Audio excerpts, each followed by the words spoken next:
มีหลายคนคอมเมนต์มาว่าจอยเฮ็ดสุภักรวมให้เบิ่งแน่บ่เห็นจอยเฮ็ดสุภักรวมโดนแล้วอยากเห็นจอยเฮ็ดสุภักเพราะว่าตั้งแต่เข้ามาฤดูหนาวแม่นบ่เห็นจอยเฮ็ดสุภักเลยตอนนี้ก็คือมันอยากเห็นแห้งว่าซั่นก็เลยแบบมาตามคำขออีกแล้วทุกคนก็คือมาหาเก็บผักอยู่ในห้วยเพื่อให้สุภักรวมให้ทุกคนเบิ่งเด้อเพราะว่ามีหลายคนอยากเห็นแห้งบอกว่าตั้งแต่เข้าฤดูฤดูหนาวมาคือบ่เห็นเฮ็ดแม่นอยู่ดอกทุกคนฤดูนี้เป็นฤดูที่หาผักยากเพราะว่าฝนบ่ตกก็เลยบ่ค่อยได้ไปหาเก็บผัก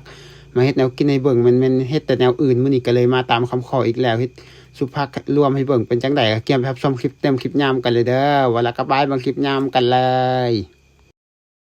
สบายดีทุกคนมื้อนี้จอยกับแม่นมานำอ้ายแล้วก็แม่มันเอาปลาเอาควายมาปล่อยในห้วยเด้อทุกคนพอมาปล่อยในห้วยแล้วมันพอดีว่าก่อนสิกลับมันเห็นผักอยู่เรียบห้วยหลายแฮงผักกำลังงามอยู่ในเรียบห้วยก็เลยต้องหาเก็บผักเพื่อไปเฮ็ดสุภักรวมให้ทุกคนเบิ่งเฮ็ดสุภักกินสวยนำแบบนี้นะมีหลายคนบอกว่าอยากเห็นสุภักรวมของจอยว่าซั่นก็เลยมื้อนี้ต้องมาเฮ็ดให้เบิ่งคือเก่าทุกคนอย่างแรกเลยจอยจะต้องหาเก็บผักกูดก่อนเด้อผักกูดก็คือโคตรงามทุกคนผักกูดตามเรียบห้วยนะงามแฮง ผักนี่คือเอาบ่ได้ปลูกเลยเดิมออกตามธรรมชาติสุดๆเลยทุกคนผักกูดแต่ละยอดนี่คือโคตรงามหลังจากเก็บผักกูดได้มาต่อมาต้องเก็บผักเอือดน้ำผักเอือดน้ำหรือผักยอดแขมมันก็คือจะมีทั้งผักเอือดน้ำแล้วก็ผักยอดแขมจอยจะมันเก็บเอาแต่ผักธรรมชาติโดยเฉพาะบ่แม่นผักที่เราปลูกเลยทุกคนมื้อนี้ก็คือจะเป็นครั้งแรกเลยที่จอยมาหาเก็บผักอีหยังแบบแปลกตาแปลกใหม่อยู่ในห้วยเฮ็ดสุภักให้ทุกคนเบิ่งปกติสุภักรวมที่จอยเก็บมันจะเอาอยู่ตามท้องนาแบบนี้ผักที่เราปลูกสวนหลายแบบนี้นะแต่ว่ามื้อนี้มันมาเอาแบบว่าผักที่อยู่ในห้วยผักที่แบบว่าเราบ่ได้ปลูกมันหักออกตามเรียบห้วยแบบนี้นะทุกคนผักก็จะมีหลายแบบหลายอย่างเลยที่จอยเก็บมื้อนี้นะก็คือโคตรหลายอันเลยก็คือถ้าชมไปยาวๆกันเลยว่าผักที่จอยเอามันเป็นประเภทไหนประเภทแบบใดแน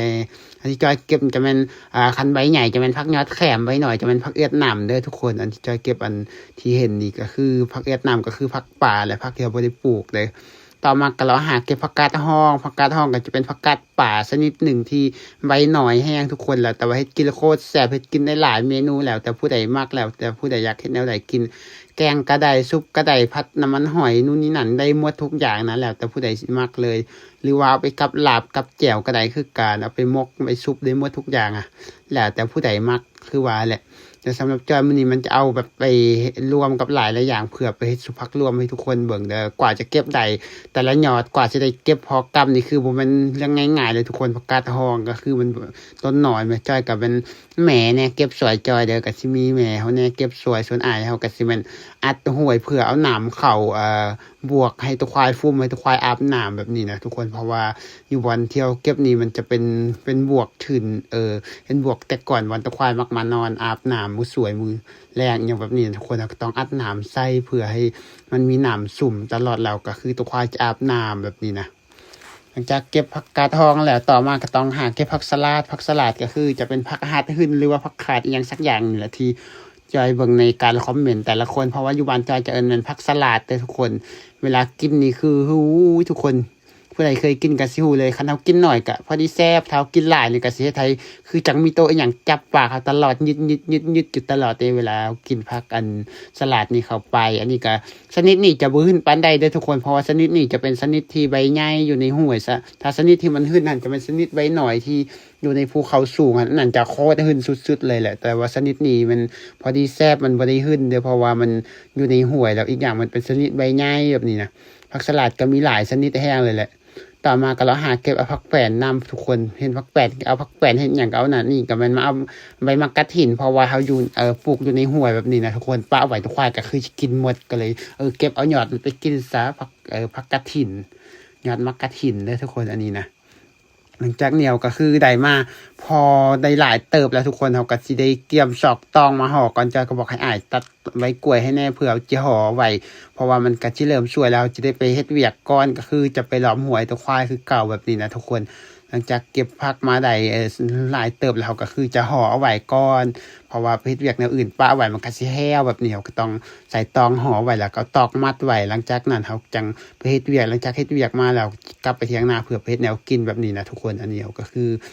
อเก็บได้หลายพอสมควรแล้วแต่ว่าผักอันนี้ส่วนหลายมันย้ำนี่มันจะเป็นผักที่อ่อนแบบนี้มันจะค่อนข้างหยอบเด้อทุกคนเราก็เลยต้องเก็บเอาหลายจักหน่อยแน่แบบนี้นะหลังจากเหนียวก็คือเอาห่อเอาใส่ถุงไว้แล้วต่อมาก็คือจะเตรียมไปเฮ็ดเวียกหลังจากเฮ็ดเวียก พอมาแล้วต่อมาก็แม่นเราหาเก็บตามระหว่างทางกับเถียงนาคือเก่าเด้อทุกคนก็คือจะเราหาเก็บผักแป้นต่ออยู่ในเรียบทางเห็นผักอีหยังเฮาก็เก็บเอาหมดนั่นแหละระหว่างทางกลับนะเฮาก็คือเอาห่อไว้แล้วไปเวียกมาแล้วก็คือมาเก็บต่อเผื่อกลับเถียงนาเพราะว่าผักแบบนี้มันส่วนหลายมันแนวว่าแล้วทุกคนมันมีหลายแน่เอาเห็นสำใดก็เอาหมด แต่บ่แม่นเอาหมดดอกเอาตัวที่มันงามตัวที่เราคิดว่าจะกินอย่างนี้นะทุกคนคือมีหลายแห้งอยู่ในเรียบห้วยนะคือเขาบ่ได้ปลูกเลยนะทุกคนอยากกินก็แม่นเขาห้วยคันเฮาหมั่นนี่คือบ่อดตายนะอยู่บ้านเฮาคันเฮาขี้ขานก็คือแนวว่าแหละก็อดอยู่คันว่าเฮาขี้ขานคันเฮาหมั่นนี่คือบ่ยากเลยแนวกินถึงเฮาบ่ปลูกก็หาเอาตามป่าจังซี่มันก็มีอยู่แล้วนะทุกคนแต่ว่าอยู่ในป่าบางชนิดก็บ่มีเด้อคันอยากให้มีบางอันเนี่ยก็แม่นต้องปลูกเอาแบบนี้อหยังที่บ่มีปลูกก็ง่ายแห้งบ่ได้รดน้ำอยู่แล้วนะบ้านเฮาปลูกผักโคตรง่ายบ่ได้รดน้ำเลย หลังจากกลับมาเที่ยงหน้าเราก็ต้องถอกใส่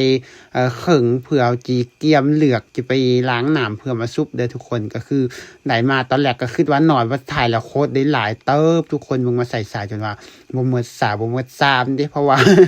ได้มาหลายแฮงแต่ว่าจอยว่าจิซุป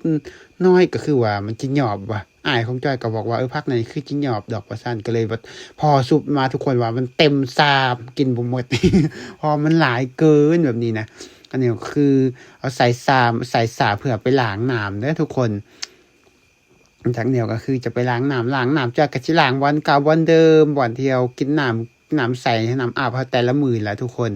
หลายคนก็ถามว่าน้ำนี่มันไหลตลอด24ชั่วโมงบ่แม่นแล้วน้ำนี่มันไหลตลอด24ชั่วโมงเขาเอาสายน้ำมันเขาไปต่ออยู่ในห้วยวันภูเขาสูงเพื่อมาปล่อยในเถียงนาแต่ทุกคนเอาไปซื้อสายมาเพื่อไปต่อน้ำอยู่ในห้วยแล้วก็มาปล่อยอยู่ในเถียงนาแล้วก็มีน้ำใส่ตลอดแบบตลอด24ชั่วโมงนะพอฤดูแล้งน้ำมันก็สิน้อยจังซี่พอฤดูฝนน้ำมันก็สิหลายขึ้นคักเลยแหละน้ำนี่มันสามารถกินได้อาบได้เด้อเพราะว่าส่วนใหญ่มันเขาต่อมากินอยู่แล้วนะทุกคนเพราะว่าอยู่บ้านเฮามันจะกินน้ำห้วยเด้อบ่มีน้ำดื่มอีหยังเลยจะกินน้ำห้วยบ่ได้เสียเงินอีหยังกินน้ำห้วยมันสบายเพราะว่าน้ำก็บ่ค่อยมีสารเคมีเพราะว่าอยู่แถวนี่เวลาปลูกแนวกินนู่นนั่นเขาจะบ่มีการใส่ยาฆ่าหญ้าอีหยังเด้อทุกคนจะเป็นเอาพาเอาแว็กเสียเอาหลังจากนี้ต่อมาก็ต้องมาดังไฟเกียมขางหม้อสิต้มผักเด้อทุกคนอันนี้ก็ต้องดังไฟก่อนดังไฟแล้วก็ต้องมาขางหม้อแล้วก็พยายามดังไฟใส่จนกว่าหม้อมันสิเดือดหม้อมันจะฟุดแล้วจะผักใส่ต้มแบบนี้เด้อทุกคนอันเดียวก็ต้องดังไฟมันดังอยู่นอกไงช่วงนี้ดังไฟเพราะว่าทางในมันมืดทางในเรือนครัวน่ะต่อมาก็ต้องซอยผักหอมเกียมจะใส่สุผักก็ต้องซอยผักหอมป้อมก่อนแล้วก็ต้องซอยผักหอมเทียมผักหอมเทียมหมดแล้วต่อมาก็จะต้องซอยผักหอมบัวแบบนี้นะทุกคนแต่ว่าสุผักครั้งนี้มันจอยผาดไปอย่างหนึ่งก็คือจอยผักหอมป้อมใส่แล้วมันขิวเวลากินนะทุกคนคือบ่แซ่บเลยเพราะว่าปกติใส่ผักบัวผักเทียมน่าจะแซ่บแต่ผักหอมป้อมนี่มันบ่แซ่บยันว่ามันผักหอมป้อมย้ำนี่มันแก่แล้วแบบนี้นะทุกคนต่อมาก็คือมาเบิ่งหม้อมันฟดมันเดือดแต่ก็ผักลงไปแบบนี้ผักใส่เข้าไปแล้วก็พยายามเอาบ่วงเน้นเพื่อให้มันหยอบเข้าไปน้ำท่วมคันน้ำบ่ท่วมมันขึ้นมากระเช็ดให้ผักเขามาดมันผักมันจะดำแบบนี้นะทุกคนเพราะฉะนั้นเราก็เลยต้องเน้นมันไปจนกว่าน้ำมันสิท่วมบ่สั่นผักเขาก็สิดำเด้แล้วก็ดังไฟใส่เรื่อยๆนี่นะทุกคนระวางต้มผักไว้แล้วต่อมาก็เกี่ยมตำเครื่องปรุงก็ต้องซอยขาเด้อเพราะว่าจอยสิตำเอาขาใส่ในเวลาซุปผักนี่เอาขากระไดหรือว่าขิงกระไดแหละแต่ผู้ใดมักนะทุกคนเวลาซุปผักนะบางทีก็ใส่ขาบางทีก็ใส่ขิงแบบนี้นะเอาขาใส่ในครกแล้วก็ตำเข้าไปจนกว่าขามันสิแหลกหลังจากขามันแหลกแล้วต่อมาก็เป็นเอาผักเทียมใส่เพิ่มหัวผักเทียมใส่แล้วก็ตำแบบนี้เด้ทุกคนเพราะว่ามักเอือดมื้อนี้จอยมันจะบ่จีเพราะว่าเขามีมักเผ็ดป่นแล้วมีมักเอือดป่นแล้วเด้ทาบุจิก็ได้เพราะมีเกิดป่วนไว้แล้วเฮ็ดไว้ก่อนหน้านี้แล้วอันนี้ก็คือตำแล้วทุกคนสำหรับการตำเครื่องปรุงเราก็มีแค่นี้ต่อมาก็มาปรุงหม้อผักลงมาแล้วก็เอามาใส่น้ำเย็นอีกแค่นึงได้ทุกคนเวลาเราต้มผักมันเราอยากให้ผักมันเขียวงามตลอดแบบคือจังแบบเราบ่ได้ต้มเราก็ต้องเวลาต้มสุกเราก็ต้องเอามาใส่น้ำเย็นน้ำที่เรากินได้น้ำที่สะอาดนั่นแหละทุกคนเด้อมันจังจะเฮ็ดให้ผักเขาเขียวงามแบบนี้นะครับต้องมาล้างน้ำเย็นอีกเทื่อนึงเพื่อให้ผักเขามันเขียวงามบ่สั่นผักก็สิเป็นสีดำมาดแบบนี้นะทุกคนเพราะฉะนั้นอยากให้ผักเขาเขียวงามมันก็ต้องมาล้างน้ำเย็นแบบนี้อันนี้ก็คือหลังจากล้างน้ำแล้วต่อมาก็คือจะเกียมเครื่องปรุงใส่ก็คือเอาข่าแล้วก็กระเทียมใส่หลังจากนั้นแล้วก็เอามักเผ็ดผงใส่แล้วก็สิเอาผักหอมที่เราซอยใส่แล้วเกลือใส่แป้งนัวใส่แบบนี้เด้อเครื่องปรุงออกก็คือจะมีแค่นี้เด้อทุกคนหลังจากนั้นแล้วก็ จอยจะเอาอันบ่วงเอาอันถูโคเลมันก็คือว่ามันหลายโพดก็เลยต้องเอามือซุกใส่เอาทงยางซุกใส่มือแล้วก็รูปทุ่งให้มันเข้ากันโคเลด้วยมือเด้อทุกคนอันนี้ก็คือจะเป็นการซุปผักของจอยมื้อนี้คือแบบตอนแรกคิดว่าผักมันน้อยสุดท้ายแล้วโคตรหลายทุกคนบ่ฮู้ว่าจะกินหมดบ่เพราะว่าอยู่กันแต่2-3คนมื้อนี้ก็คือจะมีแม่มีจอยแล้วก็อายแต่ว่าอายของจอยมันตอนนี้มันเรากลับบ้านเพื่อไปซากแบตโทรศัพท์เด้อเราก็ยังบ่มาเที่ยวก็คือจะเฮ็ดกินเองทุกคนหลังจากจบแล้วต่อมาก็คือตักใส่ถ้วยกินก็คือจะมี3คนคือกันคือเก่าก็สิมีจอยแม่แล้วก็อันแม่ดองของพ่อแบบนี้นะเป็นพี่น้องเพื่อนก็คือกินนำกัน3คนเลยทุกคนเฮ็ดเองกินเองก็คือแซ่บอยู่เด้อแต่ว่ามันบ่แซ่บอยู่วันที่ว่าอันที่จอยว่าแหละจอยใส่ผักหอมป้อมทุกคนผักหอมป้อมมันขิวให้ยังพอผักหอมป้อมมันแก่แล้วมันขิวก็เลยเฮ็ดให้ผักมัน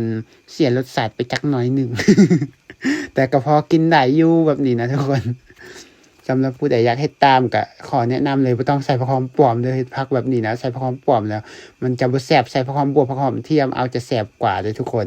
เพราะว่าใส่ผักหอมป้อมแล้วมันเฮ็ดให้มันบ่เข้ากันเพราะว่าผักหลายชนิดแบบนี้นะแล้วสำหรับคลิปตัวนี้จอยก็สิได้ขอจบส่ำนี้เด้อผู้ใดอยากเห็นคลิปอีหยังก็สามารถคอมเมนต์มาหาจอยได้เด้อถ้าจอยว่างจอยก็ถ่ายเบิ่งกันทุกคนบ่ถามว่าให้จอยถ่ายอีหยังจอยก็พูดถ่ายอีหยังให้เบิ่งในช่วงนี้นะมีแต่ผู้ใดขออีหยังมาจอยว่างก็ถ่ายเบิ่งเรื่อยๆแบบนี้นะแล้วพบกันในคลิปหน้าเด้อสำหรับคลิปนี้ก็สิได้ขอจบส่ำนี้แล้วว่าแล้วก็ไปบ๊ายบายพบกันในคลิปหน้าเด้อทุกคน